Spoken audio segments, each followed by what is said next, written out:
Trump won at the Electoral College in 2016 by crashing through the blue wall of Midwestern states. This time around, Biden is looking pretty strong in those states, but he may have an additional path to victory through the traditionally red Sun Belt, where the race is looking extremely close.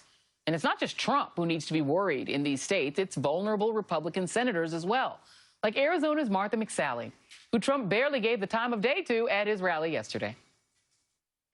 Martha, come up just fast, quick. Fast. Fast, come on, quick. You got 1 minute. 1 minute, Martha's sake. They don't want to hear this, Martha. Come on, let's go. Quick, quick, quick, quick. Come on, let's go.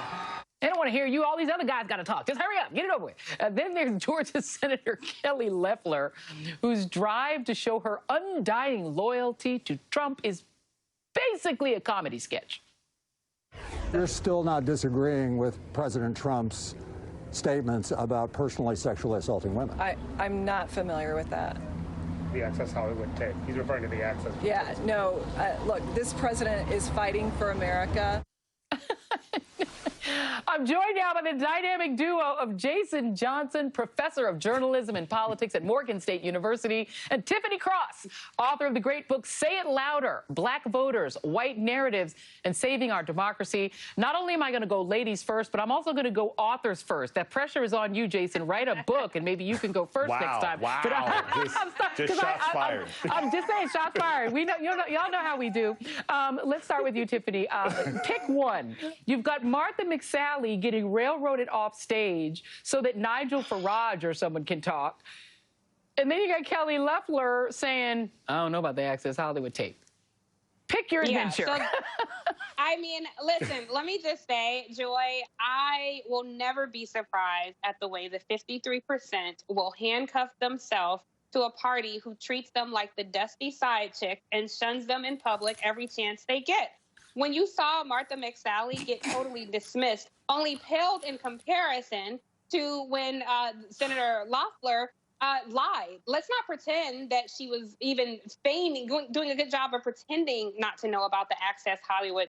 Right. And the crazy thing is, you are riding so hard for someone who didn't even want you. Trump, remember, this is a special election. She was appointed to this seat by the great suppressor of votes, Governor Brian Kemp. And he usurped the Republican Party to do this as their failed appeal to win back white suburban women, which, relax, fellas, because they aren't running that far away from you, just only in small numbers. And so the fact that she's still just so thirsty for this man's love and affection, he wanted Doug Collins, his acolyte in Congress. So what has she done with this position? She sits on the committee that regulates her husband's business. She's involved in a financial scandal. She's a multi-millionaire who has treated the Senate like a cash cow. And for Martha McSally, for my fellow Handmaid's Tale fans, she's a Martha, so under his eye. I will never look to this demographic to be the savior of democracy. I think folks are breaking their backs all across this country trying to defend against wannabe authoritarian. And we're seeing what that looks like when the ground swelling of a free people will stand against the powerful few who are looking at this as how they can benefit personally, not how they can serve their constituencies. You know, I feel like dusty side chick, that phrase has never made it onto the readouts. I feel like this is a historic moment. I want to give that a moment to breathe. I'm going to let that breathe for just a hot second. Okay, Jason Johnson, listen, and I believe your book is coming. Let me just start with that. I know it's coming. But to that point, Kelly Loeffler, all she's gotten from Trump is maybe that sweet, sweet tip-off that the COVID was going to be bad so she could make those investments. But she is not polling well right now. The WNBA despises her. Raphael Warnock is up at 41. She's at 21. Doug Collins, he's lapping. Warnock is lapping both of them. And even in a hypothetical runoff, Warnock is ahead of Collins or Loeffler. What is the strategy, but just from a political science point of view, what is the strategy here for Loeffler?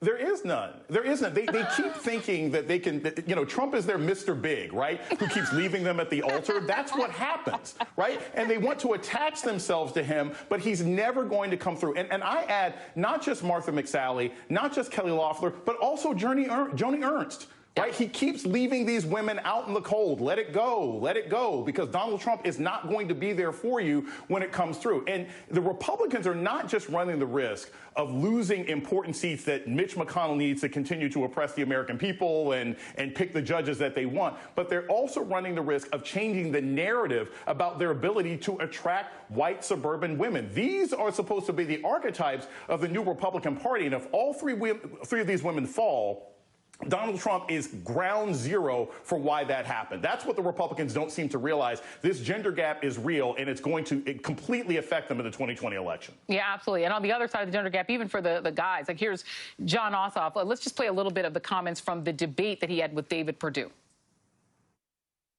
Well, perhaps Senator Perdue would have been able to respond properly to the COVID-19 pandemic if you hadn't been fending off multiple federal investigations for insider trading. It's not just that you're a crook, Senator. It's that you're attacking the health of the people that you represent. You did say COVID-19 was no deadlier than the flu. You did say there would be no significant uptick in cases. All the while, you were looking after your own assets. Just want to make sure we get both of the people who were accused of potential insider trading in the show. Tiffany, you know, as an Atlanta native, what do you make of the fact that David Perdue is responding to that by saying, oh, he's going to skip the next debate and go to a Trump rally instead? What is that saying to voters? You know, it's really disappointing because despite these credible, accusations from John Ossoff, they are still at a statistical tie. So I think for Perdue's perspective, he doesn't see what he can gain by coming to face the truth. And good on John Ossoff. It was the eye contact and the long dramatic pauses for me. That was a full-on read by Ossoff to Perdue, and I hope the voters picked up on that. But I have to be honest, I think this is one of those races that could potentially go to a runoff if neither one of them get 50%. And look, the voters of Georgia should understand that Senator Perdue is another person who has treated the Senate like a cash cow. He also has profited from his role in the United States Senate. And the more that because I think people who are watching right now, honestly, Joy, these are not necessarily Perdue voters. But they should, he treated the debit card industry. He watered down a bill, essentially, that was regulating the debit card industry, and he profited from that. And so that's really dangerous when you have these two people from Georgia who are profiting off the Senate when they should be serving their constituents. Jason, I'm going to let you end on Texas, because speaking of people who wait home with the firelight on, hoping, that they'll one day catch Trump's eye, Ted Cruz, who's been just abused horribly, and his wife and his dad have all been abused, but he's still there waiting for Trump's love. He claims that he told Trump, Texas is going to be tough, that he's trying to warn him. Is Texas a problem for Republicans, really, or are we still in that situation where it's not quite ready to tip over? Honestly, Joy, if you were to take a look at Georgia, Texas, and Arizona, Georgia is a legitimate toss-up at this particular point. 94% of everybody who voted in 2016 has already voted, which means you're going to already have higher turnout than we ever expected in 2016. And because Texas has large numbers of Latino voters and large numbers of young voters and all sorts of people who at least fit the demographic description of likely Democratic voters, we could see an absolute surprise that could completely flip the Electoral College map. I don't know what's going to happen, but regardless of what person or what candidate wins the state of Texas, they've also got a state house that can flip. So this can have a huge impact on gerrymandering in districts that are written in the next year. So the fact that Donald Trump even has to think about Texas at this point is particularly dangerous. Ted Cruz sold his soul a long time ago. I don't think I would be chasing after a guy who insulted my mama, my daddy, my wife, me, you, and your little cousin too. But clearly Ted Cruz thinks that somewhere along the lines that Donald Trump is going to finally kiss him and say, hey, it's all over. It's going to be all good. He too is a dusty side chick. I'm going to leave it right there. Dusty Sidechick is the star of the show tonight, and welcome to her. Jason Johnson and Tiffany Cross. Up next, thank y'all both very much. Up next, COVID cases hit an all-time high. We're going to bring it back to seriousness now. Health officials sound